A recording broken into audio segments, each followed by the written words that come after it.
Bonjour à tous et bienvenue aux Journées de l'économie. Donc nous sommes ensemble jusqu'à 10h30 ce matin pour parler du pass sanitaire et d'un certain nombre d'enjeux économiques et sanitaires, mais aussi éthiques et politiques qui sont liés. Donc mon nom est Karine van der Straten, je suis économiste au CNRS et j'aurai le plaisir d'animer cette session. Donc, avant de vous présenter les intervenants qui seront avec nous ce matin, quelques mots brièvement pour rappeler les thèmes de la session.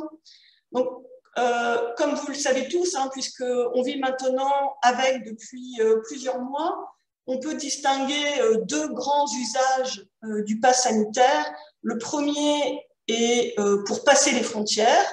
Il a été utilisé comme alternative ou complément à des mesures de quarantaine. Et deuxièmement, le deuxième grand usage est sur le sol national pour participer à certaines activités de loisirs ou professionnels. Donc le premier type d'usage du pass a été mis en place assez rapidement au niveau européen, sous l'impulsion notamment des pays les plus dépendants du tourisme, comme l'Espagne ou la Grèce. Et il a soulevé relativement peu de débats. Il y a naturellement eu des questions techniques à régler, mais assez peu de controverses. En revanche, le deuxième grand type d'usage, c'est-à-dire sur le sol domestique, sur le sol national, pour participer à des activités de loisirs, pour se déplacer ou pour travailler, ce deuxième type d'usage a fait et fait toujours l'objet de nombreux débats. Et c'est peut-être cet aspect du pass, pour cadrer un petit peu le débat, dont on va parler le plus aujourd'hui. Et de fait, quand on regarde, par exemple, ce qui se passe dans nos voisins européens, on voit que cette mesure ne fait pas l'unanimité, au sens où, grosso modo, aujourd'hui, à peu près la moitié des pays l'utilisent.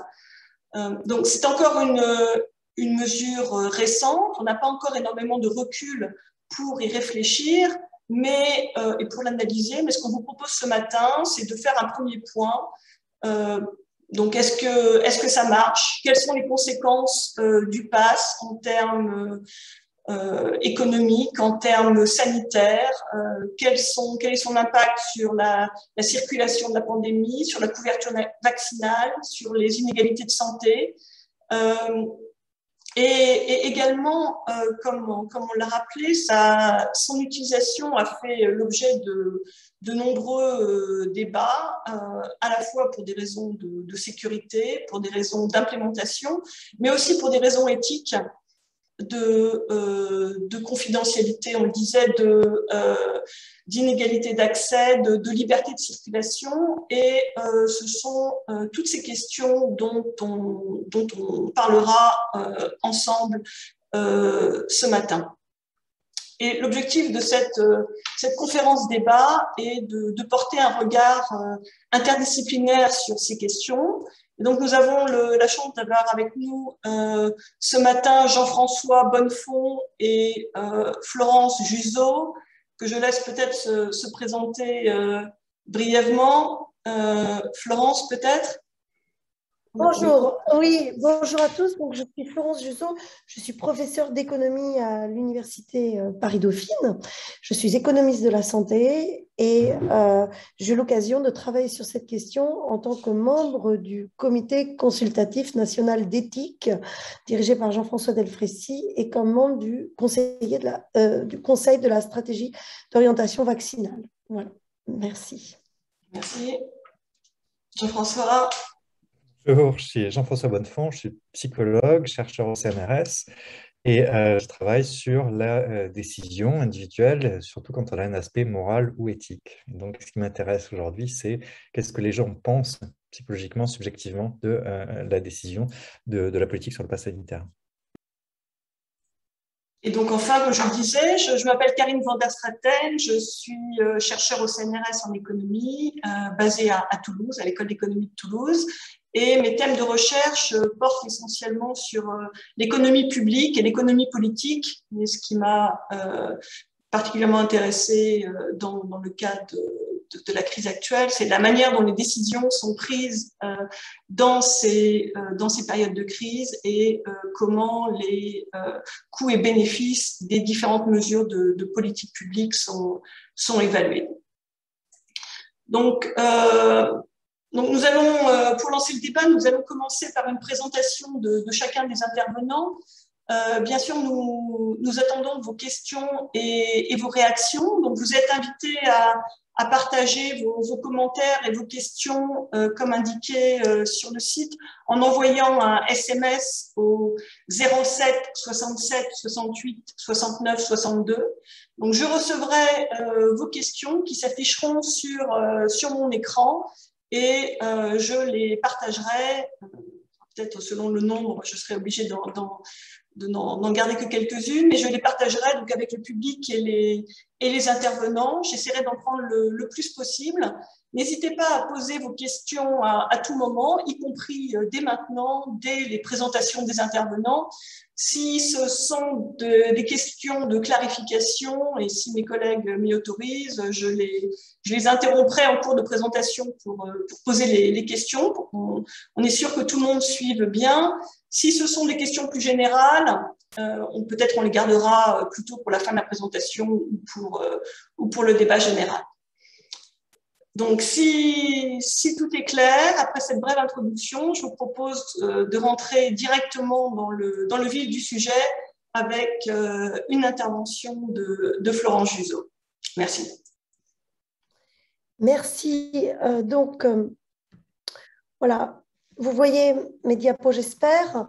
Donc, quelques mots pour démarrer ce débat sur la vaccination, l'obligation vaccinale et le pass sanitaire, parce que je pense vraiment qu'il faut mettre ce pass sanitaire en lien avec la vaccination et quelques éléments sur l'efficacité, le caractère équitable et éthique de ces mesures. Alors, comme vous le savez, la pandémie de Covid-19 a conduit à mettre en place des politiques de santé publique qui sont sans précédent et qui avaient pour but, il faut le rappeler, bien sûr, de réduire la mortalité liées au Covid, mais avant tout de préserver les capacités de réanimation et de soins intensifs hospitaliers. Donc, on a mis en place plein d'instruments successifs, confinement, couvre-feu, télétravail, interdiction de secteur d'activité. On a concentré les ressources du système de soins en faveur des patients Covid et des patients les plus urgents. Et enfin, nous avons cherché à tester et isoler les personnes infectées pour, dans un premier temps, essayer de réduire au maximum la circulation virale. Il faut rappeler que ces mesures ont été d'une efficacité extraordinaire. Et le premier confinement, on s'en souvient tous, il y a eu une chute brutale de la circulation virale. Et pourquoi ces quelques mots? Pour dire qu'on n'a jamais trouvé mieux, j'allais dire presque depuis, que cet extraordinaire confinement. Mais bien sûr, ces mesures étaient très fortes, ont eu d'énormes conséquences, à la fois économiques, sociales et sanitaires, puisque ça a conduit à une très forte décroissance de l'économie. Il y a eu des conséquences sociales inattendues, des conséquences sanitaires en termes de santé mentale ou de difficultés d'accès aux soins pour certains patients. Donc, c'était une voie, mais vraiment, la technologie et la vaccination ont ouvert une nouvelle voie de gestion de la pandémie pour permettre deux choses. D'abord, protéger contre les formes graves de la maladie et donc par là préserver les capacités de réa et de soins intensifs et donc permettre de réengager certaines opérations, mais aussi limiter la transmission du virus. Alors, pour autant, cette vaccination qui a pourtant, il faut bien se rendre compte qu'on a eu un progrès technique rarissime dans le temps. Je veux dire, le sida, on n'a toujours pas trouvé de vaccin efficace 20 ans après. Et là, en un an, on a trouvé quelque chose, donc c'est assez unique. Pour autant, cette vaccination a fait l'objet de controverses et de besoins de régulation. Alors, tout d'abord, on a trouvé ce vaccin très vite, mais on avait des difficultés de production. Il a fallu réfléchir à la priorité à donner au vaccin. Ensuite, il a fallu se poser la question de savoir s'il fallait laisser les gens libres ou pas de choisir de se vacciner. Et pour là, on a posé des questions sur la gratuité de ce vaccin, le fait qu'il devait être obligatoire ou non, et le fait que certaines activités devaient être ou non restreintes aux personnes protégées, ou pour le moins qui pouvaient prouver qu'elles n'étaient pas infectées. Et donc, on s'est posé de nombreuses questions sur le caractère efficace, équitable de cette circulation et de cette vaccination et de ce pass sanitaire. Et donc, c'est ces quelques mots que je voudrais partager avec vous aujourd'hui. Alors, peut-être tout d'abord quelques mots sur la priorisation, puisque c'est ce qui nous a occupé les premiers mois et qui nous a sans doute empêché de réfléchir tout de suite au pass sanitaire. Pourquoi? Parce qu'évidemment, dans une logique que je qualifierais de kantienne, on ne peut évidemment pas rendre obligatoire quelque chose qui n'est pas accessible à tous. Ça n'aurait pas de sens. Et donc, bien sûr, l'insuffisance du vaccin n'a pas conduit d'abord à réfléchir à si un jour il devait falloir que ce vaccin soit obligatoire, ou même s'il devait être nécessaire pour certaines activités, mais on a surtout réfléchi à la priorisation de ce vaccin. Alors, deux logiques se confrontaient et ces logiques sont aussi derrière le pass sanitaire. La priorisation des vaccins pouvait se faire soit pour les personnes ayant le plus de risques de faire des formes graves de Covid-19, et donc en priorité les patients âgés ou les malades chroniques, ou bien auprès des personnes ayant le plus de chances de transmettre le virus. Et ça, de transmettre à des personnes fragiles, et ça concerne les soignants, et ensuite les personnes qui sont les grands contaminants, c'est-à-dire les personnes plus jeunes, plus actives et qui font plus souvent des formes asymptomatiques et donc qui ne se savent pas malades. Alors en fait, ces deux logiques pouvaient se confronter. Néanmoins, les résultats scientifiques que nous avons eus au début ont d'abord démontré l'efficacité du vaccin contre les formes graves de la maladie. Donc c'est pour ça que nous avons d'abord choisi de prioriser les personnes les plus à risque par tranche d'âge et par comorbidité, puis les soignants. Et donc c'est pour ça donc, que les personnes les plus jeunes, les plus actives n'étaient pas prioritaires. Et donc, bien entendu, dans un premier temps, il était hors de question de restreindre certaines activités aux personnes qui n'étaient pas vaccinées. Néanmoins, la PCR restait quelque chose de valide pour prendre l'avion, par exemple. Alors, une fois que la vaccination était accessible à tous, nous avons espéré que l'on pouvait préserver la liberté de vaccination. Alors, c'est quelque chose qui a été beaucoup débattu au Comité national d'éthique dès le mois de décembre 2020 et encore en mars 2020, nous avons eu à nouveau ces discussions. Et il s'avère que dans les principes d'éthique médicale, mais comme en économie, vous savez, la liberté de choix est un principe qu'il est au départ important de respecter. C'est quand même, il y a des libertés fondamentales. Et en France, par exemple, il n'y a que très peu de cas où on peut obliger un patient à se soigner. Et toutes les lois, par exemple, sur la fin de vie, etc., ont conduit à insister sur l'autonomie du patient face à son traitement et donc sa capacité à accepter ou non un traitement. Pour autant, la vaccination est quelque chose qui fait l'objet d'exceptions et il existe des obligations vaccinales. Alors, pourquoi? Eh bien, il y a deux raisons à cela. La première, c'est que les personnes peuvent mal percevoir les bénéfices et les risques liés à la vaccination. À la fois, les gens peuvent sous-estimer les bénéfices pour eux parce qu'ils se croient moins à risque qu'ils ne le sont. Et si vous entendez ma voix aujourd'hui, elle en est le résultat parce que malgré ma vaccination, j'ai le Covid. Et par ailleurs, les gens peuvent surestimer les risques liés à la vaccination. Et c'est ce que nous avons vu dans les réseaux sociaux. La vaccination est aussi un bien qui est source de ce que les économistes appellent l'externalité positive.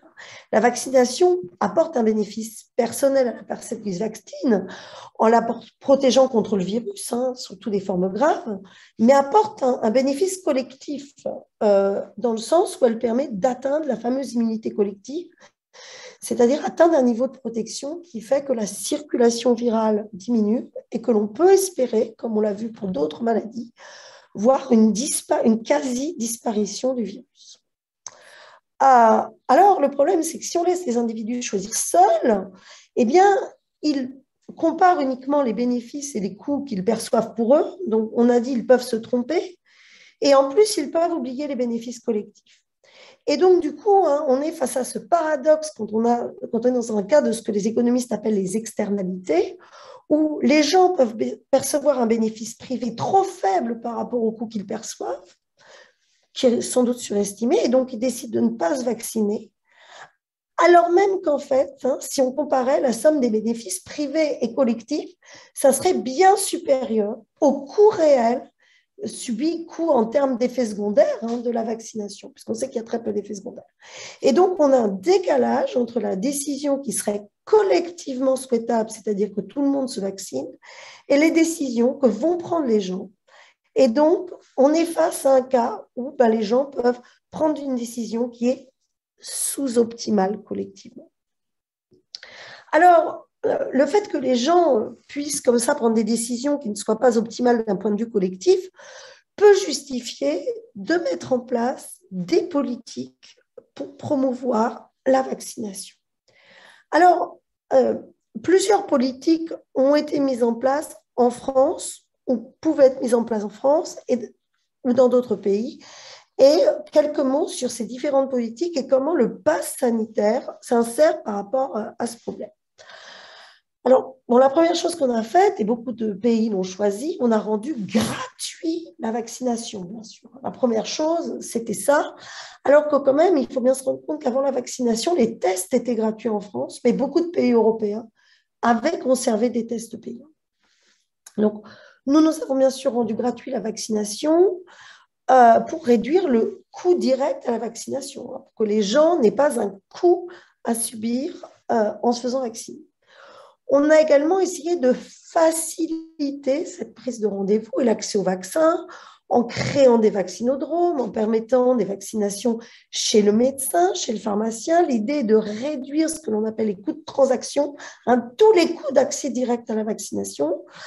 Et on a passé au comité du vaccin, en tout cas, beaucoup de temps avec les travailleurs sociaux, les caisses primaires d'assurance maladie, les agences régionales de santé, à travailler sur des politiques d'aller vers les publics les plus fragiles, les plus isolés des soins, faire de la vaccination en pied d'immeuble, par exemple, ou proposer de la vaccination à côté des festivals, des choses comme ça.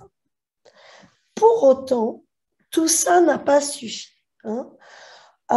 Si on prend les chiffres du début de l'été 2020, avant le 12 juillet, quand le président Macron a annoncé le pass vaccinal, la France faisait partie des pays qui étaient le moins vaccinés, et en particulier dans les milieux populaires, les périodes n'ayant pas peur du virus ou défiantes envers le gouvernement. Alors, vous avez ici quelques chiffres hein, qui ont aux dates du 10 juillet. Vous voyez, alors ces comparaisons sont intéressantes. On voit qu'il y a un pays qui a eu un taux de vaccination qui est monté en flèche. Vous le connaissez tous, vous avez tous entendu parler de lui, c'est Israël. Alors, pourquoi Israël? Israël a contractualisé avec Pfizer pour avoir accès au vaccin plus tôt, en contrepartie de deux choses: avoir payé les vaccins plus chers que l'Europe et, deuxièmement, avoir donné accès à toutes ces données hein, de santé de sa population pour pouvoir étudier les conséquences de la vaccination sur les effets secondaires, la circulation virale, etc. Et aujourd'hui, par exemple, les résultats que nous étudions aujourd'hui sur les besoins de rappel dans la population sont toujours issus des publications israéliennes, qui sont les premières que nous ayons, la population qui permet d'avoir le plus de recul en tout. Vous voyez ensuite un autre pays hein, qu'on a connu, qui est la Grande-Bretagne, et qui, lui, hein, a eu accès à deux choses, a eu accès à l'AstraZeneca, hein, en ayant produit ce vaccin, et qui a également eu accès à des vaccins Pfizer plus rapides pour sa population à risque. Donc, l'Angleterre a également très, très vite mené une campagne de vaccination. Donc, ces deux pays, on les connaît. Alors, il y a des pays dont on a moins parlé, et pour autant, ils étaient très performants. Par exemple, c'est le Portugal qui, très, très vite, hein, a mené une politique de santé publique extrêmement virulente. Alors, il faut savoir que le Portugal, vous savez tous, hein, a connu une crise économique terrible à la suite de 2008, a fait a réorganisé totalement son système de soins à cette époque-là, a énormément rationalisé ses dépenses de santé, mais en contrepartie, a décidé de mener des politiques de santé publique extrêmement efficaces, extrêmement organisées pour toucher les populations cibles. Et la France, eh bien, vous voyez, à cette date, on était parmi le pays sous l'Allemagne, sous les États-Unis, en termes de vaccination. Alors, si maintenant on regarde qui étaient les personnes vaccinées. Donc là, vous avez les données qu'on a fait de la grande enquête EPICOV, une enquête auprès de 180 000 personnes qui ont été faites depuis le mois de mai 2020. On a pu étudier les intentions vaccinales quand les gens ont été interrogés au printemps 2021. Bon, là, vous avez des chiffres qui vous donnent le surrisque de ne pas vouloir se faire vacciner par rapport aux gens qui ont un bac+2. Ce que l'on voit, c'est que les gens sans diplôme ont 1,2 fois plus de risque de ne pas vouloir se faire vacciner, alors que les gens avec à bac+5 avaient 2 fois moins de chances de ne pas vouloir se faire vacciner par rapport aux gens à bac+2. Donc, ce qu'on voit, c'est vraiment un gradient social d'intention vaccinale. Moins on est éduqué, moins on veut se faire vacciner. Plus on est éduqué et plus on est très éduqué, plus on veut se faire vacciner. Si on regarde par rapport au niveau de revenus, eh bien, on voit la même chose. On voit que les personnes qui appartiennent aux 10% de la population qui ont les revenus les plus élevés et globalement les gens qui ont les 70% de la population qui ont les revenus les plus élevés ont beaucoup plus de chances de vouloir se faire vacciner, alors que les plus pauvres ont moins de chances de vouloir se faire vacciner. Si maintenant on regarde en fonction, alors ce sont des résultats ajustés, multivariés, donc tous ces effets s'additionnent. En fonction du pays ou de la région de naissance, ce que l'on voit, c'est qu'il y a aussi des très grandes différences en fonction. Alors, on a malheureusement connu cette situation cet été et aujourd'hui encore dans les départements et régions d'outre-mer. On sait qu'il y a une défiance vis-à-vis de la vaccination qui est extrêmement forte, avec des gens qui ont 60% de chances de plus de ne pas vouloir se faire vacciner, qui restent très nombreux à ne pas être vaccinés. Mais on voit également que les populations d'origine étrangères, qu'elles soient de première ou de seconde génération, et en particulier ce qu'on peut appeler les minorités visibles, donc les populations les plus marginalisées, ont de chances de ne pas vouloir se faire vacciner. Enfin, d'autres facteurs... Je n'arrive pas à déterminer votre emplacement. Pardon. Enfin, comme vous le voyez, on a également d'autres paramètres qui jouent. Alors, bien sûr, le fait d'avoir peur d'attraper le virus et d'être infecté augmente l'intention vaccinale. Le fait d'avoir des comorbidités à risque de faire des formes graves de Covid-19 augmente un petit peu l'intention vaccinale, mais très légèrement. Par contre, ce qui explique massivement que les gens ne veulent pas se faire vacciner ou ne voulaient pas se faire vacciner, c'était le manque de confiance dans le gouvernement et dans les scientifiques. Donc, on a ici vraiment un schéma de personnes défiantes, peu éduquées, pauvres et marginalisées qui n'ont pas souhaité se faire vacciner. Pour autant, ces personnes sont à risque. Alors, ça, c'est des résultats qu'on a montrés lors de la première pandémie, juste pour vous dire qui ont les personnes qui ont été le plus infectées par la Covid-19. Les personnes qui ont été le plus infectées par la Covid-19, au tout début de l'épidémie de 2020, c'était les personnes de classe sociale supérieure, celles qui prenaient beaucoup l'avion, le train, dans les restos, les restaurants. Mais avec les confinements, on s'est rendu compte qu'on a eu un renversement des inégalités sociales de santé et que là, on avait une population plus précaire qui vivait dans des logements surpeuplés, qui vivait dans des communes très denses et qui avait des emplois plus essentiels qui ont été exposés. Et notamment, là encore, le télétravail est un facteur très important de contamination. Et donc, les personnes plus modestes qui, aujourd'hui encore, font moins de télétravail, sont plus exposées. Par ailleurs, les personnes modestes sont plus à risque de faire des formes graves de la Covid-19, puisque d'une manière générale, vous le savez, il existe des inégalités sociales de santé. Vous avez ici l'espérance de vie en fonction du revenu en France en général, on sait qu'il y a un écart de près de 12 ans d'espérance de vie entre quelqu'un qui gagne 500 euros par mois et quelqu'un qui en gagne 6 000, avec des effets extrêmement forts sous le seuil de pauvreté. Et donc, les personnes les plus modestes sont celles qui ont la plus faible espérance de vie, en raison de quoi? Eh bien, d'un plus grand nombre de maladies chroniques qui sont de problèmes de santé fonctionnelle, de mauvaise santé perçue, plein de problèmes de santé qui sont à risque de formes graves de Covid-19. Enfin, vous le savez aussi, il y a un facteur très grave d'infection à la Covid-19 qui est l'obésité, syndrome métabolique, le diabète, les maladies cardiovasculaires. Et les personnes pauvres ont un doublement par rapport aux personnes les plus riches de leur risque d'être obèses. Et on a ça. Donc, on est face à un paradoxe, face à des personnes qui ne veulent pas se faire vacciner, qui sont les personnes qui ont des chances de contracter le virus de par leurs conditions de vie, leurs conditions de travail, et qui en même temps sont à risque de faire des formes graves de la maladie. Donc, du coup, comment faire pour amener cette population, en particulier la population modeste, à se faire vacciner? Alors, bon, la première chose qu'on a essayé de faire, bien sûr, ce sont des campagnes de prévention. Vous avez vu des spots à la télé et on a essayé de communiquer sur les bénéfices de la vaccination. Certains pays, ça n'a pas été choisi en France parce qu'on ne fait pas beaucoup ça, ont choisi de donner des cadeaux. Par exemple, un repas, un billet de loterie aux États-Unis, etc.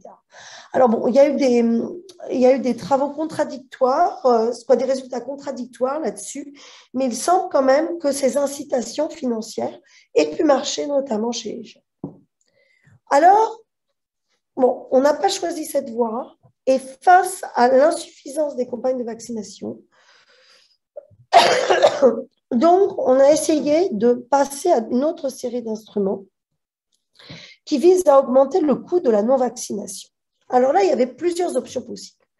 La première était de rendre la vaccination obligatoire et par exemple, on aurait pu le faire en donnant une pénalité fiscale, par exemple, sans payer un impôt aux gens qui n'étaient pas vaccinés. Ça n'a pas été choisi, on va voir pourquoi. Et sinon, on a choisi de rendre la vaccination ou les tests nécessaires pour certaines activités. Et nous avons aussi réfléchi successivement à la gratuité ou la non-gratuité des tests. Alors, quelques éléments de discussion sur ces politiques. D'abord, pourquoi ne pas avoir introduit d'obligation vaccinale? Alors, le premier argument éthique qui a été proposé a été celui du manque de recul sur la vaccination qui rendait inacceptable pour certains de rendre obligatoire un vaccin, en particulier pour des populations ayant a priori un risque faible de faire des formes graves de la Covid-19, comme les personnes les plus jeunes. Par ailleurs, on sait que les obligations ne fonctionnent pas toujours. Alors, deux exemples récents. Vous savez qu'aux États-Unis, Barack Obama a rendu obligatoire l'assurance santé. Les gens, s'ils n'ont plus d'assurance santé, sont obligés de payer une pénalité. Et on s'est rendu compte que cette obligation n'a pas conduit à avoir 100% de la population américaine vaccinée, les plus pauvres en particulier, préférant payer la pénalité plutôt que de payer les assurances, parce que ça leur coûte moins cher que d'acheter les assurances. Donc, et on sait qu'il y a une défiance, donc on sait ça. On sait aussi que les obligations vaccinales ne sont pas respectées. Et en 2018, il y a eu 11 vaccins qui ont été rendus obligatoires pour les enfants. Et on sait qu'il y a une forme de défiance et on sait qu'il y a des faux certificats de vaccination qui ont été délivrés par les médecins. Donc, on sait que l'obligation, c'est quelque chose qui braque la population et qui, par ailleurs, peut être contourné. Donc, il a été choisi d'introduire le pass sanitaire. Alors, qu'est-ce que c'est que le pass sanitaire? Le pass sanitaire, c'est avoir un vaccin ou avoir un test négatif. Et ce pass, il a un double objectif. Le premier, il est quand même sanitaire, c'est de vérifier que les personnes ne s'engagent pas dans certaines activités quand elles sont contagieuses. Et ça, c'est quand même une question de santé publique première. Et puis, ce pass, c'était aussi un moyen d'augmenter le bénéfice de la vaccination pour certains, c'est-à-dire en évitant d'avoir à faire des tests tout le temps. Alors, en tant qu'économiste, vous savez, on considère que les gens décident ou pas de se vacciner en comparant les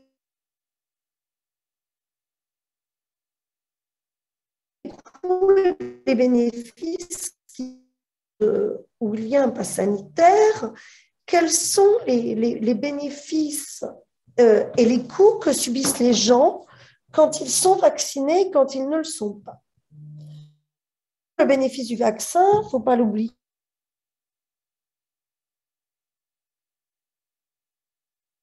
Sanitaire, donc le fait de pouvoir s'engager dans des activités.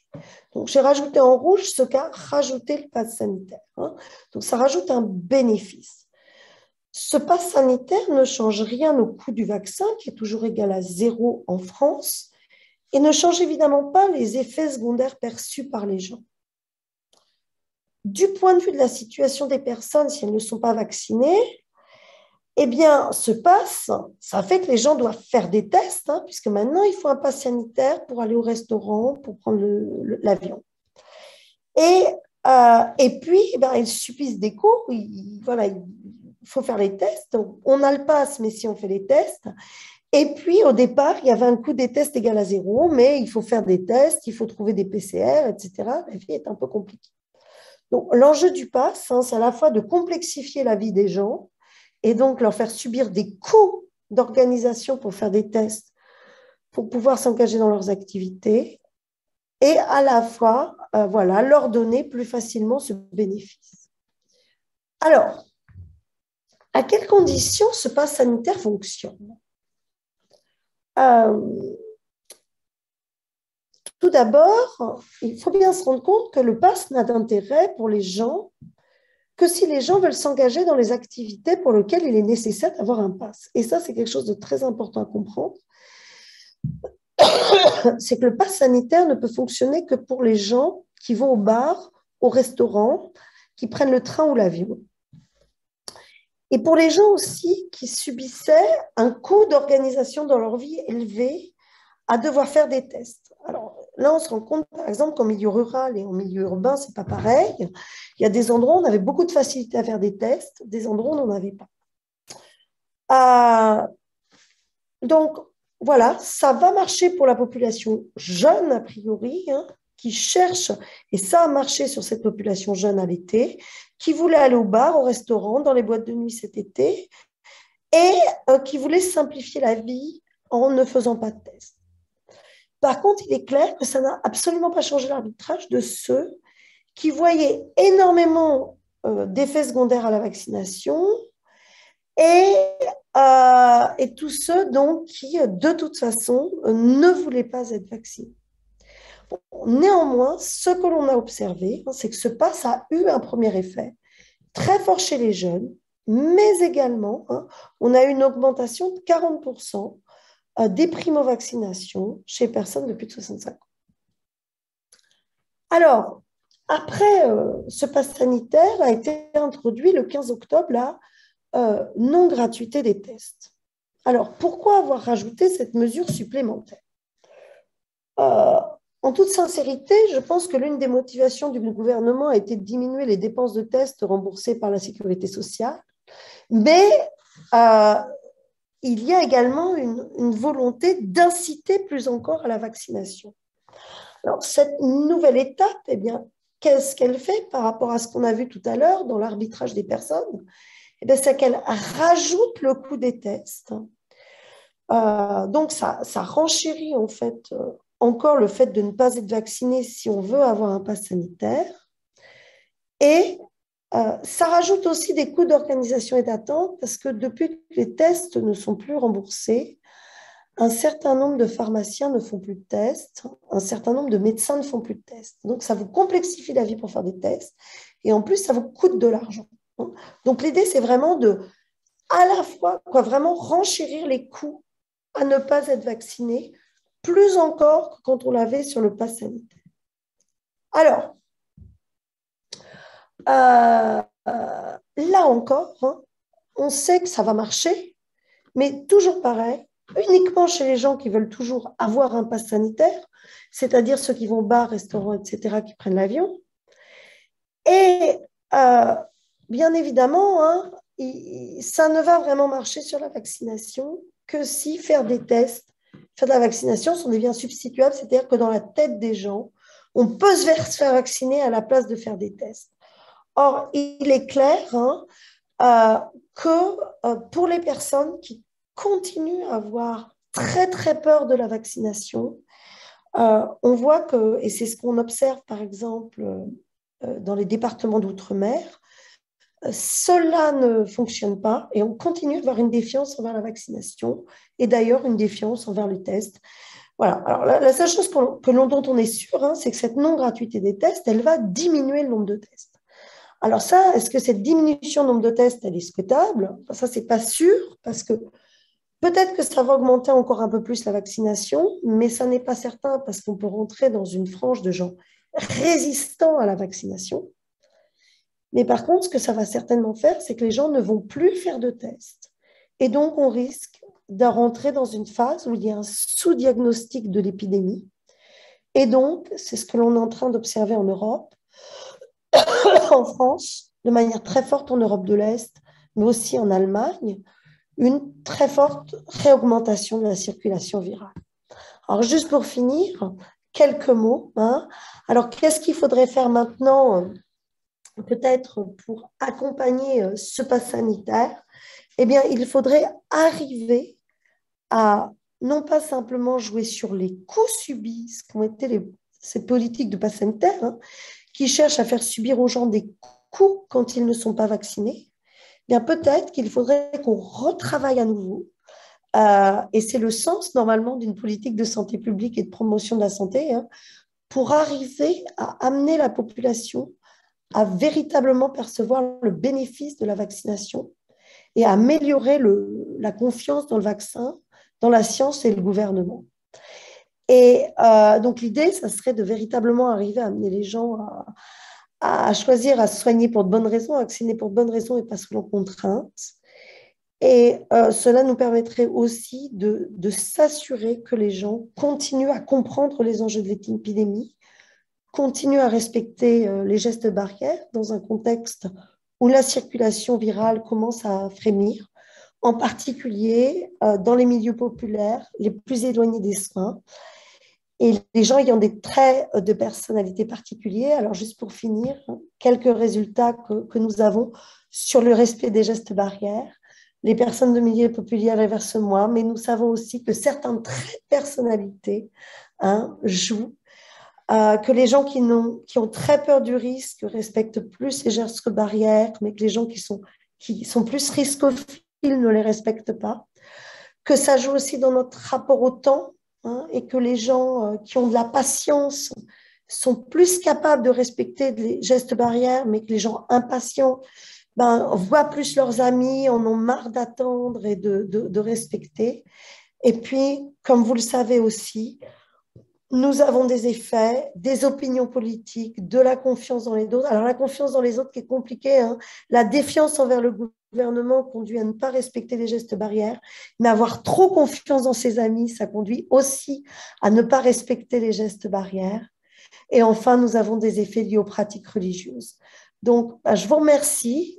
Et donc, voilà, je vous invite à vous faire vacciner. Je vous invite à continuer à respecter ces gestes barrières et à vous simplifier la vie en ayant un pass sanitaire à jour. Merci.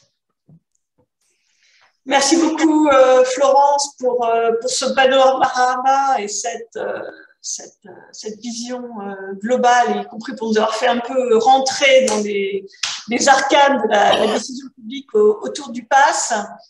Je réinvite le public à poser toutes les questions. Pas encore de questions jusqu'à présent reçues sur le site. Donc, n'hésitez pas à intervenir et je laisse la parole à mon collègue Jean-François Bonnefond.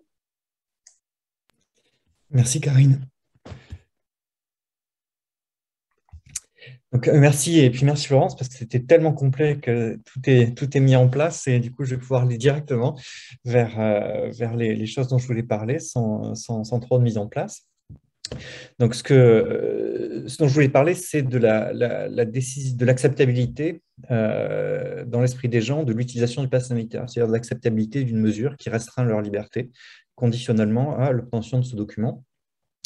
Et, parce que c'est très lié, de la dimension morale de la vaccination. C'est-à-dire que quand on prend une décision, comme l'expliquait Florence, on peut la prendre sur le fait des bénéfices privés et des coûts privés, en faisant son calcul rationnel en tant qu'agent, mais parfois la décision qu'on prend impacte aussi les autres. Et dès que la décision impacte aussi les autres, elle peut prendre une dimension morale, c'est-à-dire que je peux être attaqué sur le fait, par exemple, de ne pas me faire vacciner, attaqué sur la base d'un argument qui serait « tu fais prendre des risques aux autres ». Il ne s'agit pas juste d'une décision individuelle, il y a aussi un impact sur les autres, donc ne pas se faire vacciner te fait de toi une mauvaise personne.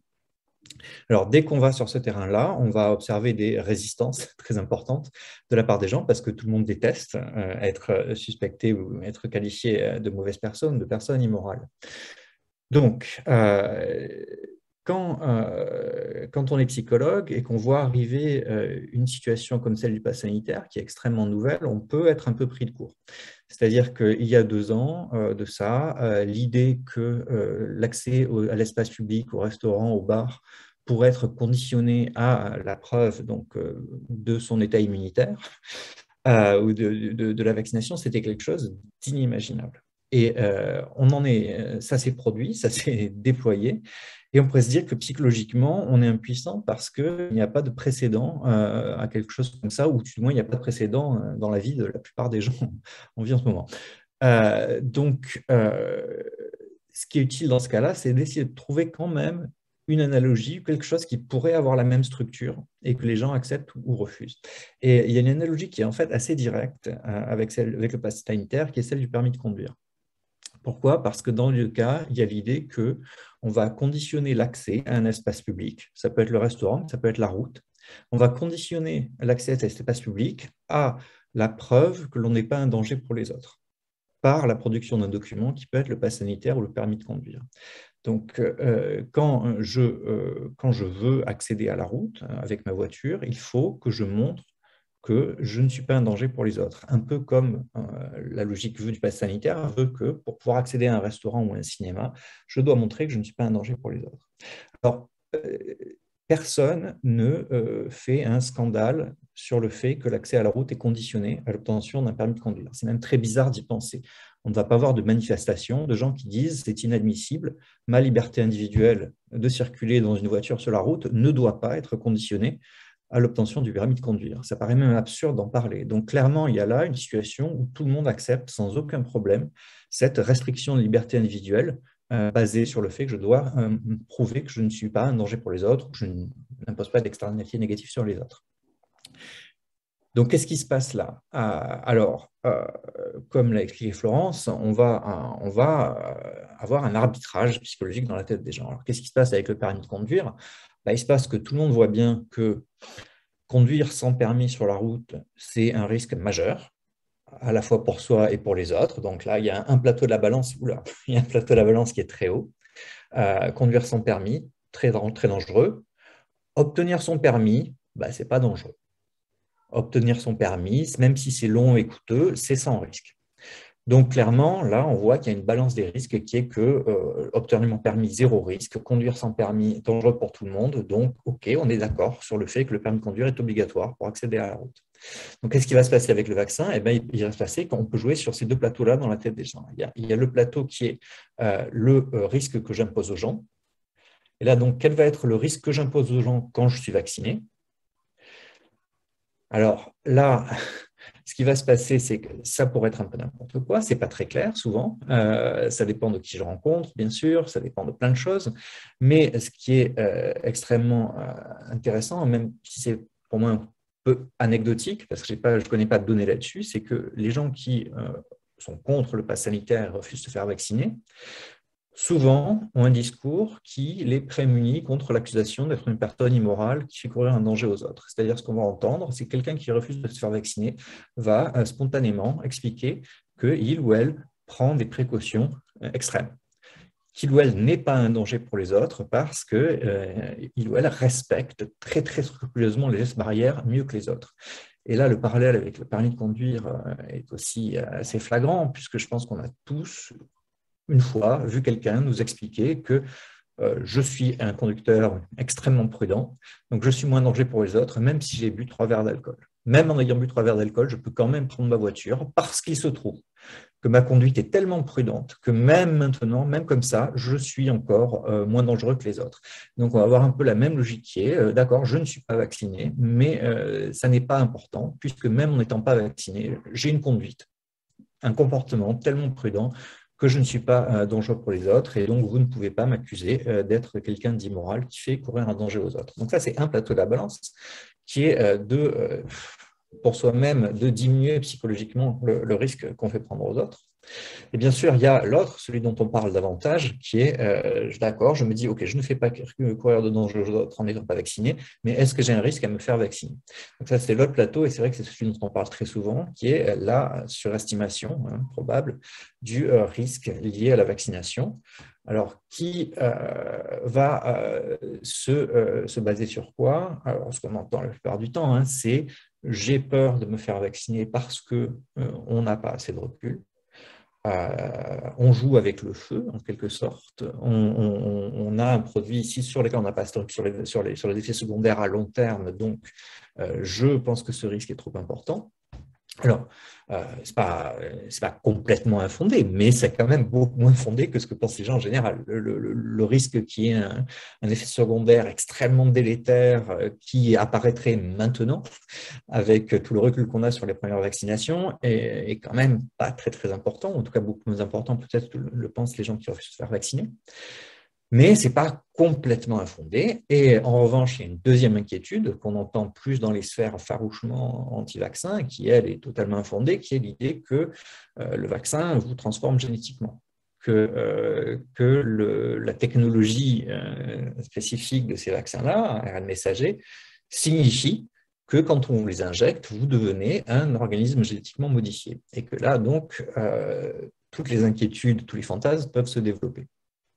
Et je vous parle d'organismes génétiquement modifiés à dessein parce que c'est quelque chose qui est extrêmement intéressant, c'est le recouvrement entre les sphères anti-vaccins et les sphères anti-OGM, qui était déjà enclenché avant la pandémie, mais qui a été largement accéléré parce que les sphères anti-OGM ont commencé à investir les sphères anti-vaccins, à financer les sphères anti-vaccins, car il y avait là l'opportunité probablement d'atteindre un nouveau public.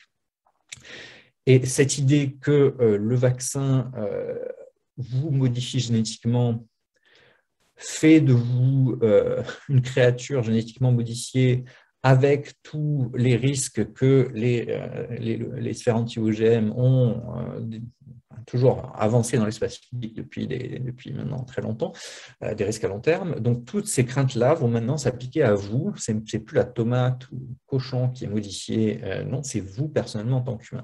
Donc ça, c'est extrêmement effrayant pour certaines personnes. Ce qui a nourri cette inquiétude, c'est que techniquement, il se trouve que le Parlement européen a été obligé de voter une dérogation à la loi sur les OGM pour développer les vaccins. Alors, ce qui est un point technique, en fait, il fallait, pour ne pas freiner le développement de vaccins, il fallait voter une certaine dérogation à la loi sur les OGM. Mais bien sûr, ceci a été exploité et surexploité par les sphères qui jouent sur le recouvrement des peurs OGM et des peurs vaccins. Donc, il y a eu un moment, franchement, où tout l'argent des sphères anti-OGM était dirigé contre le vaccin, le pass sanitaire. Le discours anti-OGM a été un très grand succès pour les gens qui le tenaient. Hein. Donc, on pouvait très très largement craindre à un moment que l'histoire des OGM se répète avec les vaccins. C'est-à-dire que les peurs du public prennent une telle dimension qu'on se retrouve à une situation de blocage telle qu'on l'a connue avec les organismes génétiquement modifiés. Donc, je pense qu'il pouvait y avoir une inquiétude d'un point de vue psychologique très très légitime. Et puis, j'ai envie de dire miraculeusement, ça ne s'est pas produit. C'est-à-dire que, bien au contraire, même avec tout cet effort de communication sur le risque des effets secondaires, la peur de jouer avec la génétique, de jouer avec l'ADN, eh bien, la résistance au vaccin et au pass sanitaire a diminué, s'est effritée plutôt qu'augmenté. Et je vais conclure là-dessus, mais je crois qu'il y a quelque chose qui va être très intéressant à observer maintenant. C'est est-ce que certaines sphères anti-OGM ont joué avec le feu ici, en investissant autant, en popularisant autant leur discours auprès des gens résistants au vaccin ou dans l'opinion publique, pour voir ce discours s'effriter. Est-ce que cela signifie que le discours anti-OGM va lui aussi s'effriter par conséquent dans les années qui viennent, parce qu'il a été mis à l'épreuve du Covid-19 et a échoué à convaincre la population de ne pas se faire vacciner. Donc là, il y a quelque chose en tant que psychologue qui va être absolument fascinant à observer dans les mois et les années qui viennent. Merci. Merci beaucoup Jean-François. Peut-être une question pour toi qui apparaît sur le site. Je te la lis telle qu'elle apparaît. Pouvez-vous nous faire part de votre analyse de la prospérité des thèses dites complotistes chez les opposants au vaccin ou au pass sanitaire? Donc tu as déjà touché peut-être un petit peu à la question. Je ne sais pas si tu as quelque chose à ajouter ou si Florence, de ton côté, tu souhaites dire quelque chose à ce propos. Vas-y Jean-François. Oui, j'en ai dit un mot, qu'il y a eu une espèce de convergence des luttes dans les sphères complotistes entre certaines. Alors, il faut que je fasse attention parce que peut-être que depuis le début, je parle des gens qui sont contre les OGM comme des conspirationnistes. Il y a des gens qui ont des inquiétudes sur les OGM mais qui ne sont pas dans la conspiration. Je parle des franges extrêmes du discours anti-OGM. Donc, je pense qu'il y a une espèce de convergence des luttes ici. Peut-être parce que les gens qui avaient peur du vaccin ont cherché des raisons d'avoir peur ou des raisons de justifier leur inquiétude et que la communauté la plus naturelle, conspirationniste, adjacente, c'était les franges conspirationnistes anti-OGM. Donc, ça s'est passé un peu comme ça. Pardon, et je ne sais plus ce que j'allais dire, mais... excusez-moi, j'ai perdu. Pardon, Florence, ça me reviendra peut-être. Oui, alors moi, peut-être que je voulais rajouter quelques mots.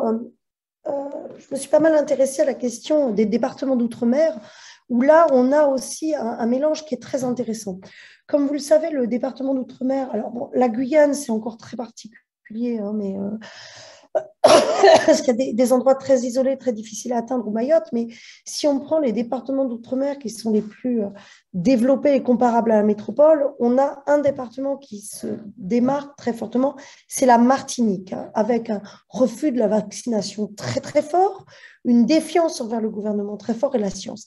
Et ça s'articule là, pas que la question de l'OGM, des scandales sanitaires passés. Vous savez qu'il y a un scandale qui s'est produit pendant des années, qui s'appelle la chlordécone, qui est un insecticide qui a été utilisé dans les bananeraies pendant longtemps, et malgré une toxicité qui a été connue, a continué à être utilisée, a exposé la population à des cancers très particuliers. Donc on voit là, ce qui a rejoint ce que tu dis, c'est que cette histoire en fait s'articule dans le temps. Et donc, on a des anciens scandales sanitaires qui viennent augmenter. On sait aussi que dans l'histoire de la colonisation, on a vu la même chose en Inde, en Guyane, la question de la vaccination n'est pas neutre. La vaccination, c'était le blanc qui venait et qui venait inoculer le virus à la population locale.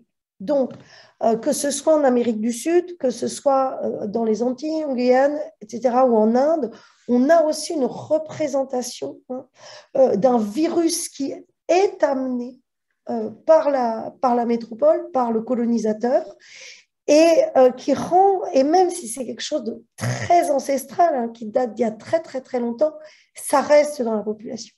Donc on voit que derrière cette vaccination, il y a des peurs ancestrales qui reviennent, et qui nous ramènent aussi au lien que l'on a avec la population. Ce qui est intéressant de voir, c'est que, par exemple, on a réussi à l'époque à mener des politiques de santé publique extrêmement efficaces contre le sida, que ce soit dans les Antilles, en Guyane, y compris en période de carnaval, où ce sont des périodes très à risque, mais en accompagnant, en action avec les associations. Mais ça a été fait avec le tissu local. Là, ce qu'on voit aussi, c'est qu'on a tout le problème de comprendre les peurs des personnes, comprendre leurs motivations et ne pas faire une politique descendante, venue d'en haut, mais essayer de comprendre les arguments et ne pas forcément se dire ce sont que des fake news, mais il y en a, mais il y a aussi des inquiétudes. C'est ce que tu essayais de montrer, la complexité. Il y a des gens qui ont des attitudes extrêmes, qui sont contre le pass sanitaire parce qu'ils sont contre à peu près tout. Quand on voit des anciens anarchistes qui rejoignent des partisans d'extrême droite très durs, on se rend compte qu'il y a là une volonté, j'allais dire, de manifester son mécontentement général envers le gouvernement et que c'est plus une instrumentalisation du pass, mais qu'il y a des choses qui renvoient à la peur du sanitaire. Et ce qui est un peu paradoxal pour nous, et je comprends tes inquiétudes, c'est que à la fois les personnes qui peuvent s'inquiéter de l'avenir de la santé, de la prévention, d'avoir un monde plus sain, du changement climatique, etc., sont à la fois des gens qui sont intéressés à la santé et voudraient préserver au mieux notre planète, mais en même temps peuvent avoir peur de la technologie qui peut nous aider. Et là, comme on le voit, ça, je trouve que c'est quelque chose qui, pour moi, est plus inquiétant. Parce qu'à la limite, les gens très extrêmes, bon, ma foi, on peut essayer de les aider, j'espère, mais il y a aussi toute cette frange intermédiaire. Et ce que l'on voit, par exemple, ici, je suis actuellement à l'île de la Réunion, c'est qu'il y a une frange de la population très éduquée qui est à la fois très anti-pass. Parce que on a cette branche qui rejoint aussi les mouvements écologiques, qui rejoint les mouvements anti-OGM et qui n'est pas aussi que le fait de personnes peu éduquées et précaires, mais aussi de personnes dont les préoccupations écologiques se sont manifestées contre les technologies de santé. Merci beaucoup pour ces éléments de réponse. Je vous invite à poursuivre et à poser davantage de questions. Je vais maintenant peut-être me donner la parole pour apporter quelques éclairages peut-être complémentaires à ce qui a été dit. Déjà, beaucoup a été dit. Alors peut-être je voudrais commencer pour élargir un petit peu plus, vous dire quelques mots sur la manière dont se sont déroulés les débats, donc non seulement en France, mais chez un certain nombre de nos voisins européens, sur les avantages et les inconvénients du pass, ou pour parler comme les économies, sur les bénéfices et les coûts du pass comme politique publique. Et donc sans être exhaustif, mais quand on regarde la manière dont se sont organisés les débats dans ces pays, que ce soit au niveau des parlements, dans les assemblées élues, mais aussi dans la rue ou dans les organisations non gouvernementales, on observe de grandes similitudes dans les échanges. Globalement, les gens sont d'accord sur ce que sont les avantages et les inconvénients du pass. Donc rapidement, puisqu'on en a déjà parlé, côté bénéfice, si l'alternative est le confinement, tel qu'on l'a connu pendant plusieurs mois en France et tel qu'il commence à se redessiner dans un certain nombre de pays aujourd'hui, comme la Lettonie par exemple récemment, Le pass peut évidemment apparaître comme une bonne idée sur le plan économique, en tout cas comme une idée raisonnable, puisque son principe est de permettre une reprise de l'activité économique tout en évitant une propagation trop massive, sans l'éliminer, mais en évitant en tout cas une propagation trop massive de l'épidémie. Ça semble être effectivement une bonne solution de compromis. Côté coût ou inconvénient, là encore, les perceptions sont assez similaires. Il y a d'une part une certaine inquiétude sur les conséquences de la mesure. Est-ce que ça va vraiment marcher? Est-ce que les gens vont effectivement adopter le pass? Ce n'est peut-être des inquiétudes véhiculées par les restaurateurs, en Espagne, par les boîtes de nuit, sur parce que les gens allaient vraiment s'approprier cette mesure.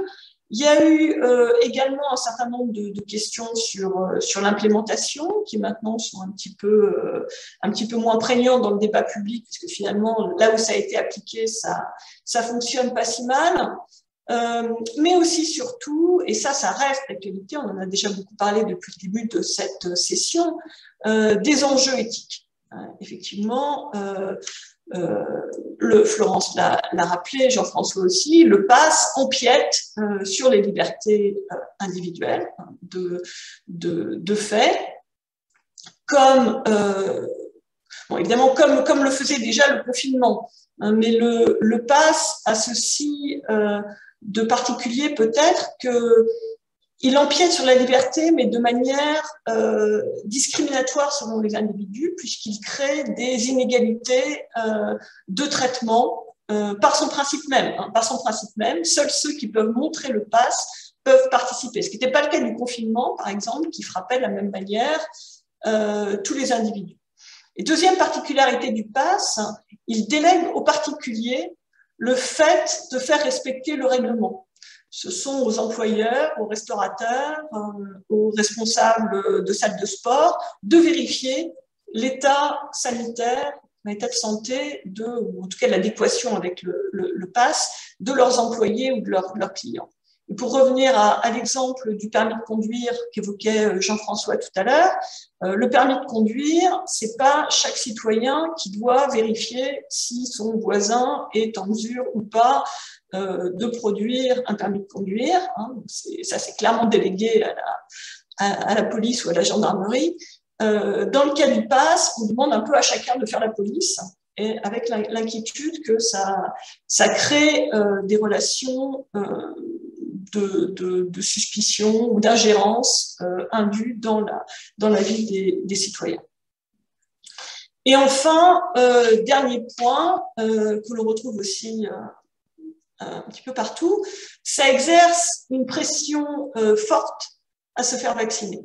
Alors, comme l'a dit Florence tout à l'heure, selon la manière dont on regarde, ça peut être ou bien un bénéfice ou bien un coût. Si on pense que la vaccination est une bonne chose, notamment à cause des problèmes d'externalité dont a parlé Florence tout à l'heure, ces incitations à la vaccination peuvent être une bonne chose. La question, c'est jusqu'où on va dans la manière dont on exerce cette pression, et est-ce qu'à certains points, elle devient trop forte ou indûment forte, au sens où elle ne respecterait plus la volonté des individus.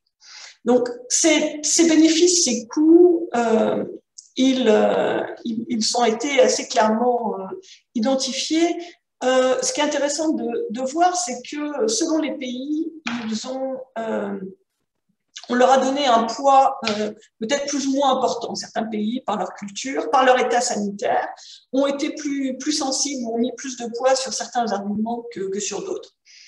Donc peut-être un pays intéressant, c'est le cas du Royaume-Uni, dont on a suivi récemment l'évolution des débats, parce que jusqu'en juillet, jusqu'à l'été, il a suivi une trajectoire relativement similaire à la France, en juillet, le pays était prêt à adopter le pass sanitaire. Hein. Le 22 juillet 2021, Nadim Zahawi, qui était le ministre pour la couverture vaccinale au Royaume-Uni, faisait une déclaration au Parlement annonçant que les services publics de santé britanniques, le NHS, avait mis en place une application Covid, Pass, que le pays était prêt à l'adopter. Et puis, il y a eu un revirement relativement inattendu, puisque quelques semaines plus tard, Boris Johnson a annoncé que finalement, le Royaume-Uni n'utiliserait pas le pass sanitaire. Et parmi les principaux arguments avancés pour justifier ce revirement, il y avait tout d'abord, mais c'était déjà là depuis le début au Royaume-Uni, un souci très, très important lié à la limitation des libertés individuelles. C'était vraiment un sujet qui avait soulevé d'énormes débats au Parlement. Et deuxièmement, finalement un bénéfice attendu relativement faible, puisque comme Florence l'a rappelé tout à l'heure, la couverture vaccinale au Royaume-Uni était déjà très très élevée, une des plus élevées au monde à l'été, et donc finalement le bénéfice attendu, si de toute façon pratiquement tout le monde avait le pass, les bénéfices étaient assez faibles. Donc malgré un nombre de morts parmi les plus élevés en Europe, le Royaume-Uni a choisi de ne pas utiliser le pass.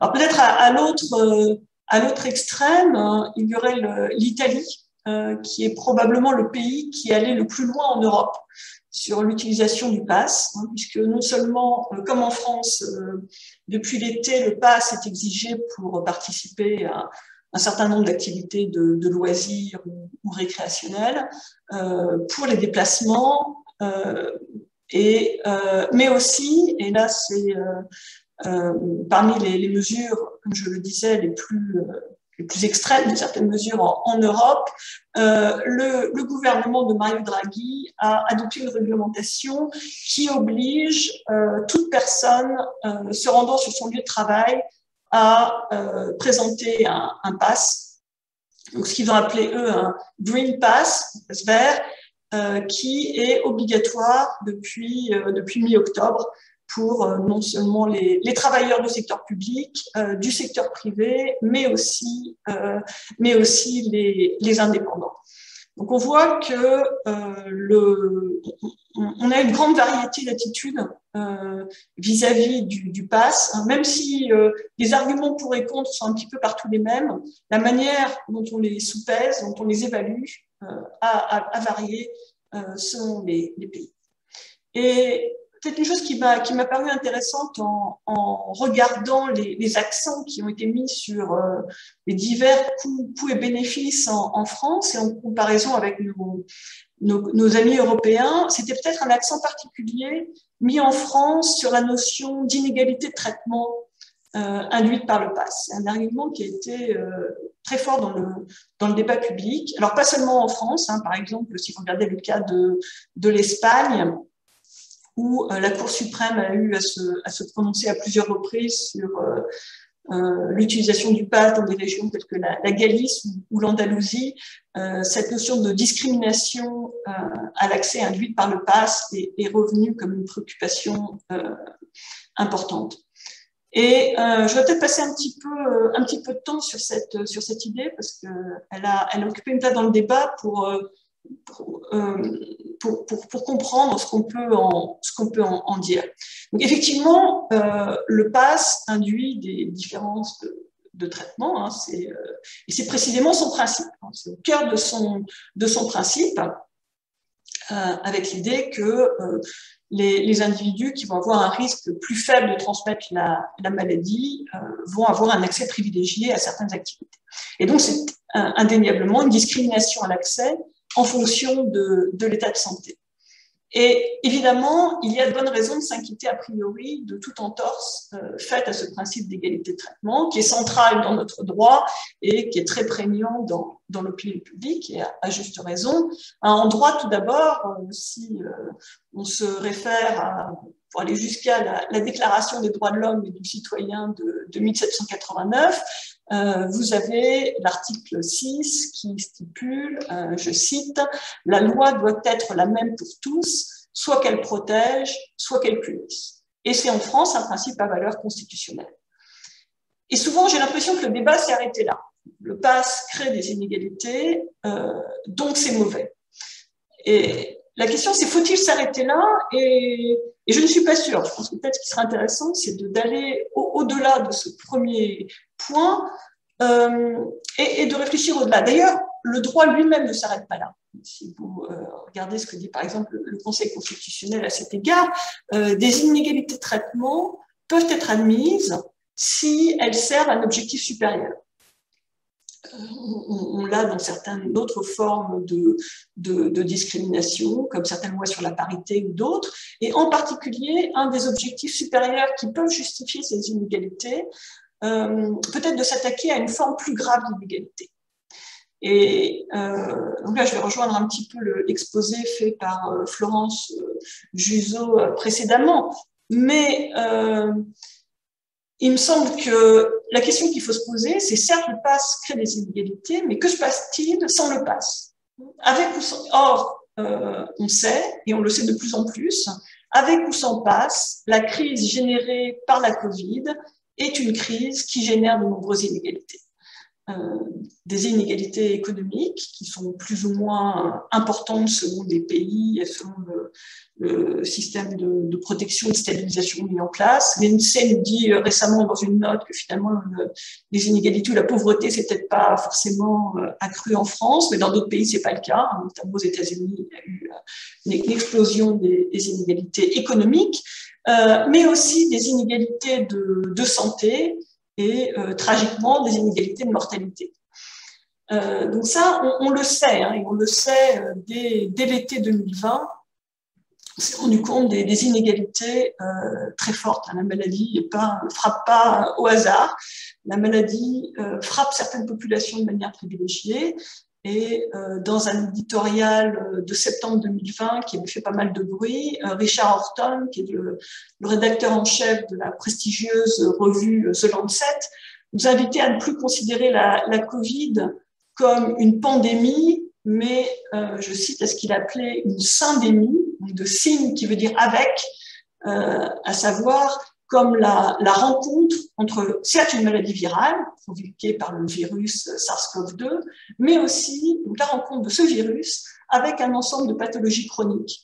On l'a rappelé, telles que l'hypertension, l'obésité, le diabète ou autres comorbidités. Or, Florence l'a rappelé dans le cas français, ces comorbidités se trouvent être corrélées avec la catégorie socio-professionnelle, avec le niveau de revenu, avec le niveau d'éducation des individus. Et on sait que ce sont, en France comme ailleurs, les populations qui sont les plus vulnérables économiquement, qui sont aussi les plus vulnérables sur un plan de santé, sur un plan sanitaire en général. C'est-à-dire qu'ils sont plus à même de développer des formes graves de la maladie s'ils la contractent. Et comme le disait Florence tout à l'heure, c'est un petit peu la double peine pour ces populations, parce que non seulement elles sont plus à risque de développer des formes graves, mais en plus, elles sont moins à même de se protéger de la maladie, c'est-à-dire moins à même de se protéger du fait même d'attraper la maladie, que ce soit en raison d'un accès, par exemple, moindre au télétravail, qui les force à pratiquer des activités à risque, que ce soit parce qu'elles n'ont pas les moyens d'éviter certains lieux à haut risque de contamination, comme les transports en commun. Donc on sait qu'il y a cette espèce de double peine, et si on combine ces deux aspects, on arrive à des chiffres effarants sur les inégalités de morbidité. Donc juste pour sortir un petit peu de France, on en a parlé un petit peu pour la France.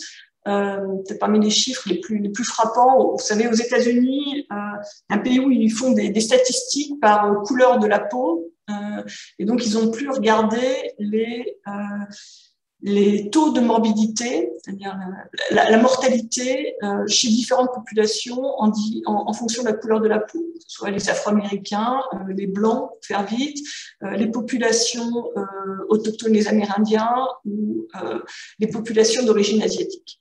Et les différences sont énormes, hein, des chiffres publiés, donc là c'était été 2020, mais la tendance semble être la même, semble indiquer qu'il y a un taux de mortalité à peu près 2 fois plus élevé chez les Afro-Américains que chez les populations blanches, à cause de cette combinaison de ces différents facteurs qui s'accumulent. L'inégalité frappe à différents endroits et puis les couches s'accumulent. Juste pour vous donner quelques chiffres, avec évidemment aux États-Unis de grandes variations selon les États, mais par exemple la Louisiane, qui est un État dans lequel la population afro-américaine représente grosso modo un tiers de la population. Si vous regardez maintenant les morts décès par Covid sur les 6 premiers mois de la maladie, eh bien 70% des décès provenaient de la population afro-américaine. Vous voyez cette disproportion massive. Donc la Covid est une maladie qui génère, qui crée, qui souligne, qui exacerbe les inégalités existantes. Alors, l'idée est absolument pas de dire que il faut en conclure que les inégalités créées par le pass ne sont pas importantes. Hein. Simplement, je pense qu'il me semble intéressant d'essayer de les penser dans un contexte plus large. C'est d'abord essayer de comprendre la dynamique de la maladie, comprendre les inégalités gérées par l'épidémie et ensuite comprendre comment le pass ou toute autre mesure de santé publique va interagir avec ces inégalités. Est-ce qu'il va les aggraver? Est-ce qu'il va les atténuer? Est-ce qu'il va en créer d'autres? Et ce que nous apprend le raisonnement économique en matière de politique publique en général, de santé, hein, c'est qu'il ne faut pas évidemment évaluer une politique dans l'absolu, regarder chacun de ses traits, mais l'étudier en la comparant avec d'autres politiques possibles ou l'absence de politique. Donc évidemment, on n'a pas de réponse définitive à ce stade, mais je pense que c'est des questions qui méritent qu'on y passe plus de temps avec des effets éventuellement ambigus. Hein, parce que, par exemple, sur le pass et inégalité, est-ce que le pass va générer davantage d'inégalités ou moins?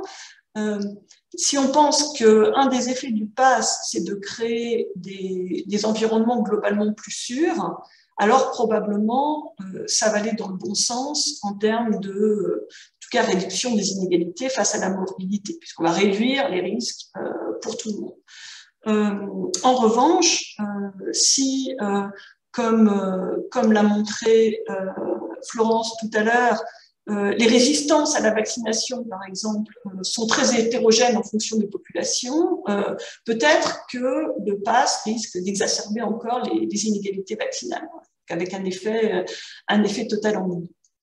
Et donc, ce que ça nous invite à faire, hein, c'est certainement pas de clore ici le débat, parce que ce qu'on a vu ici et ce que nous ont montré les différentes interventions, c'est qu'on a encore beaucoup à faire pour mieux comprendre les dynamiques économiques, psychologiques, épidémiques liées à cette pandémie.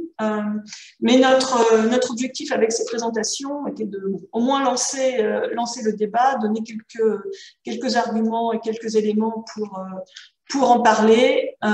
Et donc, je vous propose qu'on consacre les 10 dernières minutes à répondre à votre question. Alors, je vois une deuxième, une troisième question qui apparaissent. Je vous les lis au fur et à mesure et puis je redonnerai la parole à Florence qui, je vois, a levé la main. Donc, une question qui s'adresse à tous les intervenants.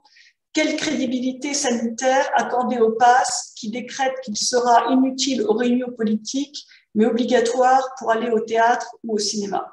Donc, qui veut répondre? vous laisse. Bon, alors je peux. Peut-être qu'on peut dire effectivement la question des élections s'est posée en 2020 également. Et c'est toute ambiguïté qu'on a dit. C'est est-ce que le pass devait être là pour toutes les activités ou uniquement aux activités jugées optionnelles, récréatives et pas simplement nécessaires. Par exemple, on s'est posé la question du besoin d'avoir un pass sanitaire pour les actions politiques, pour les réunions politiques. Évidemment, on s'est posé la question de savoir s'il fallait un pass sanitaire pour accéder à l'hôpital et aller se soigner. C'est une question. Or, aujourd'hui, il faut faire un test à l'entrée d'un hôpital. C'est une question qui, nous, économistes de la santé, nous a beaucoup occupé de dire si des gens, parce qu'ils ne veulent pas se soigner, ne peuvent pas se faire vacciner, ne peuvent plus aller se faire soigner, qu'est-ce qu'on va faire? Là, on va encore plus augmenter les inégalités dont tu as parlé. Donc, bon, il y a eu beaucoup de débats, mais finalement, il est exigé, mais il y a des possibilités de faire une PCR à l'entrée des hôpitaux pour accéder à sa consultation. Alors, pour compléter sur ce point, je pense qu'effectivement, bon, alors, je pense que le pass, enfin, ça n'est pas mon point de vue personnel, je pense qu'effectivement, quand on regarde la manière dont le pass a été utilisé ou décrété, je pense qu'il y a à la fois un certain nombre de principes, de grands principes organisateurs, comme l'a rappelé Florence, par exemple les activités essentielles ou principales, et on peut penser qu'une activité politique, participer en tant que citoyen à la vie politique, a une valeur sociale plus élevée que d'aller au bar ou au restaurant. Néanmoins, je peux entendre l'espèce d'inquiétude générale qui m'a l'air d'être dans la question sur la cohérence de la politique dans son ensemble. Je pense qu'on est tous d'accord pour noter, on a tous noté dans notre expérience passée que tout n'était pas totalement toujours cohérent et la limite à ce qui était vraiment un risque acceptable était très élevée on est dans une. Je pense que l'idée du pass n'est pas certainement pas d'éradiquer la maladie, mais au moins de limiter la propagation. Donc, le fait qu'il n'y ait pas une cohérence absolue, ou alors qu'il y ait pu avoir un peu d'arbitraire ou de subjectivité dans ce qui était désigné comme une activité essentielle ou pas par le législateur, reste une question importante. Alors, il a noté en France, et ça pour revenir à la comparaison avec nos voisins européens, qu'en France, tout a été décidé par la loi. C'est-à-dire que par la loi et par le règlement, c'est-à-dire c'est le gouvernement et l'Assemblée qui ont décidé quelles activités étaient autorisées à demander le pass ou pas, devaient demander le pass ou pas, et il est strictement interdit de demander le pass quand on n'est pas autorisé à le faire, on ne doit pas le faire par le règlement. À cet égard, la comparaison, par exemple, avec le Royaume-Uni dont on parlait précédemment est intéressante parce que dans le projet de loi relatif au pass, qui finalement n'a pas été adopté comme on l'a vu, il y avait cette idée au départ que le pass serait utilisé sur la base du volontariat par les entreprises et les activités. Donc que ce serait à chaque activité, à chaque commerçant, de décider s'il demanderait ou pas le pass, tout en le Parlement se conservant néanmoins le droit à un moment de décider de le rendre obligatoire si ça ne suffisait pas ou si la situation l'exigeait. Donc en France, c'est vrai qu'on était dans une approche très réglementaire comme souvent, où ça a été décidé de manière très centralisée et avec des différences de traitement ou d'évaluation des coûts et bénéfices relatifs à chaque activité qui ont pu faire l'objet de débat. Alors, on n'a plus de questions dans le chat. N'hésitez pas à poser encore une ou deux questions. Il nous reste 4 minutes. Je vois que Florence, tu souhaitais peut-être dire quelques mots. Oui, je voulais juste rajouter un commentaire. Alors, effectivement, en France, on a pensé ça beaucoup dans la loi. Et c'est vrai qu'en Angleterre, les gens sont plus habitués en tant que citoyens à participer activement à la politique de santé publique. Par exemple, les associations de patients sont depuis beaucoup plus longtemps investies dans le système de santé, participent au débat de manière collective depuis longtemps sur quel médicament sera pris en charge ou pas, pour qui. Et donc, quelque part, la politique de santé est l'affaire de tous, alors qu'en France, on a plutôt l'habitude d'avoir un droit individuel au traitement. Hein. On est malade, on a envie d'aller se faire soigner, donc on est dans le droit.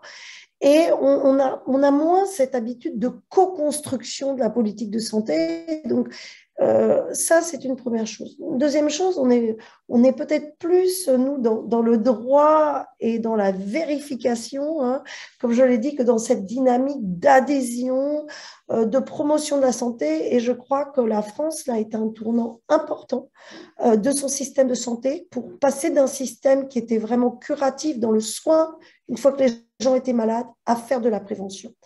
Et puis pour finir, parce que c'est un sujet auquel je m'intéresse depuis longtemps, le fait qu'il y ait de fortes inégalités face à la maladie, cette maladie-là, mais les autres aussi, en raison de l'impact des conditions de vie, des conditions de logement, des conditions de travail, comme on l'a dit, mais aussi de la capacité d'accès aux soins, c'est quelque chose qu'on connaît depuis longtemps, mais qui pour autant, pour une raison un peu inexpliquée, n'était pas complètement arrivé comme une évidence aux yeux du pouvoir public dans leur importance. Hein. À la fois, nous avions des lois qui disaient qu'il fallait diminuer les inégalités sociales de santé, améliorer l'accès aux soins de tous. Nous regardions ce phénomène sans qu'il soit complètement pris dans son entièreté. Et il me semble que là aussi, la pandémie de Covid-19, qui par nature qui était infectieuse. Or, avant, on croyait que les maladies infectieuses, c'était quelque chose qui touchait au hasard. La peste était supposée toucher au hasard, le choléra était supposé toucher au hasard. Et là, on s'est rendu compte que cette pandémie, elle ne touchait pas au hasard, elle touchait tout le monde, mais que ça ne faisait pas la même chose pour tout le monde. Alors, nous n'avons pas l'équivalent des chiffres que tu as donnés sur la mortalité en fonction de la couleur de peau en France, ça n'est pas légal. On n'a pas encore la mortalité par CSP, mais on a par nationalité. Et ce que l'on voit, hein, c'est que les populations d'origine étrangère, notamment nées en Afrique, ont connu un doublement du risque de décès hein, par rapport aux personnes nées en France. Et les personnes nées dans le Maghreb ont une mortalité multipliée par 1,3 dans l'année 2020. On va avoir les chiffres, mais on sait qu'on va avoir des chiffres habituels. Et si on cumule les différentiels de revenus, etc., on risque d'arriver sur des résultats qui ne sont pas tellement loin des chiffres américains, parce que souvent, en régime permanent, hein, on a des risques annuels de décès qui peuvent être 2 fois plus gros chez les plus pauvres que les plus riches, comme ce que tu as dit pour la population afro-américaine. Donc, je pense que là aussi, cette pandémie va peut-être nous faire découvrir que le social a un impact sur la santé et donc qu'il faut penser notre politique de santé pour avoir une politique qui soit peut-être un peu plus égalitaire, en tout cas, qui permettent vraiment de se saisir de cette question des inégalités si c'est un objectif que l'on cherche à poursuivre. Merci beaucoup. Il reste 30 secondes, mais rapidement, une question vient d'être posée dans le chat. Peut-être pour toi, Florence. Bonjour, que pensez-vous de la prolongation du pass jusqu'à l'été 2022?